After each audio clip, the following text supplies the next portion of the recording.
Today's project is a time lapse of making this multi-tool holder out of construction scraps. I started with some bits of plywood I had been saving since back when the pandemic was around. I thought these were good quality, but it turns out they were full of voids and it kind of made it difficult to work with. But you can see me here laying it out based on what I had. Now, I didn't have a ton of this stuff and really wanted it to look clean and work well.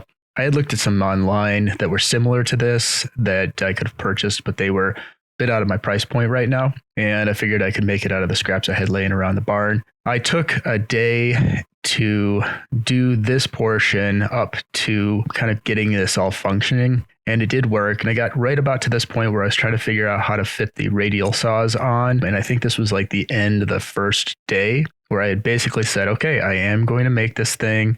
I don't have any measurements, but I'm just sort of measuring off the tools themselves as I was going along. So I got down to the point where I had this flex radial saw kind of set up on there. And that was end of day one, just kind of figuring out where everything would get screwed in and how it would brace against that back OSB to keep it nice and strong. I'm doing this really quick because this video was a little bit different, but I did want to say that, hey, this type of project is totally viable even if you don't have measurements. Here on day two, I came in, changed up the camera a little bit so you could see what was going on with the build. And I'm trying to mimic what I had done in the previous day with this mount on the other side for the Ryobi radial saw that I had fixed in a previous video. It was kind of nice to have both of those operating. I guess I didn't realize they were both the same size saw blade. And so it was interesting for me. Again, having had that radial saw under the desk for several years now. Here I'm marking out some stuff. I'm going to cut a hole there to slot the radial saw blade and guard down into, and using tools that I don't usually use, but now that they're out on the cleat wall and easy to see, it's really easy to remember, hey, there's a better tool than the oscillating saw that I usually trend towards. In this instance, though, I did pull out the oscillating saw, and you can see some smoke from the bit being a little bit dull, but it worked well enough for what I was trying to do here. So in this instance, I'm making a 45-degree angle that both saws can slot down into, and their weight will hold them to that when they're up on the wall. I used the blade here to cut off that little bit at the end so the drills would slide in without any interruption. And here we were just testing to see how it would work, and I realized that the saw would kind of fall off if you put a battery on it because it was counterweighted. And I put these two little tabs on there that were a mirror mount tab. And that was just something to stick the front lip of the radial saw up into there to keep it from sliding back or falling off. And here I was putting together a little tiny box with some 45s on either end and that measurement for the back just to keep it solid and in place. And that's where the radial saw's blades can go.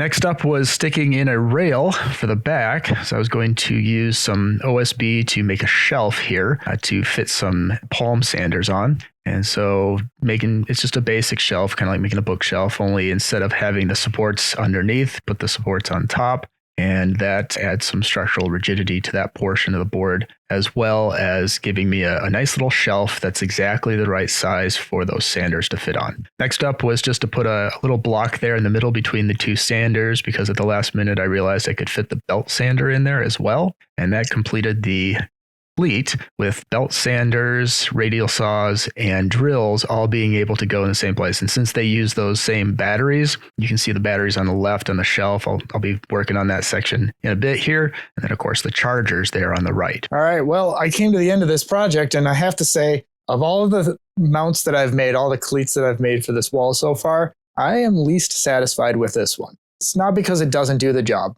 Clearly, it's doing the job. And I've got the sanders up there, and I've got the radial saws, and of course the drills as intended.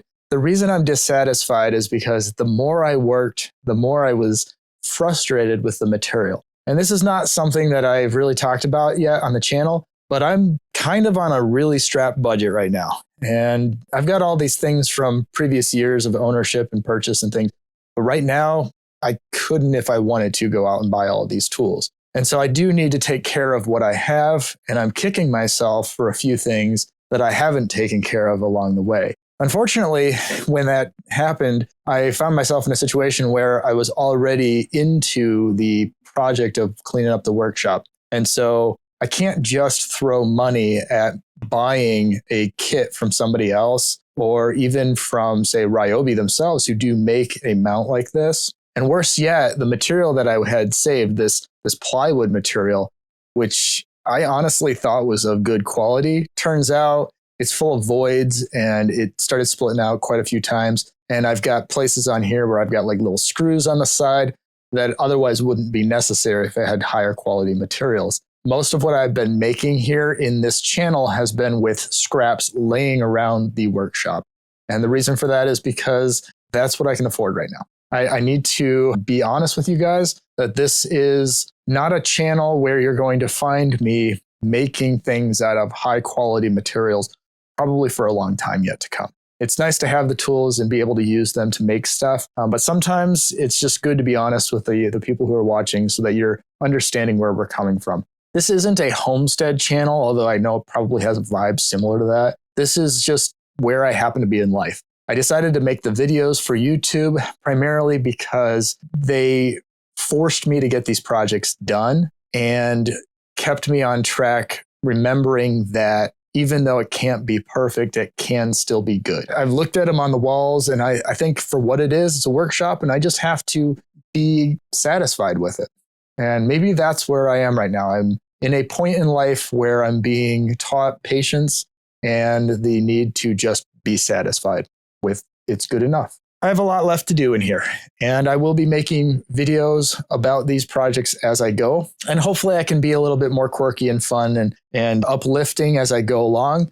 It's just been something where right now I needed to get it done, and I needed to feel like I was getting something done. So if you like the content that I've made, please like and subscribe. It is very encouraging to me to see some of that. I've gotten like 100 subscribers in a couple weeks, and that feels good. I know it's not a lot. It's a drop in the bucket for a lot of people, but it feels good for me right now. I'm gonna keep making stuff, and I'm gonna keep progressing, and things will get better. In the meantime, just know that if you're looking for high polish and fancy things, this is not that channel. This channel is a little bit more grime, a little bit more dirty, and a lot of mistakes will be made. I appreciate you guys following along this far. Say hi in the comments, and I'll see you next time.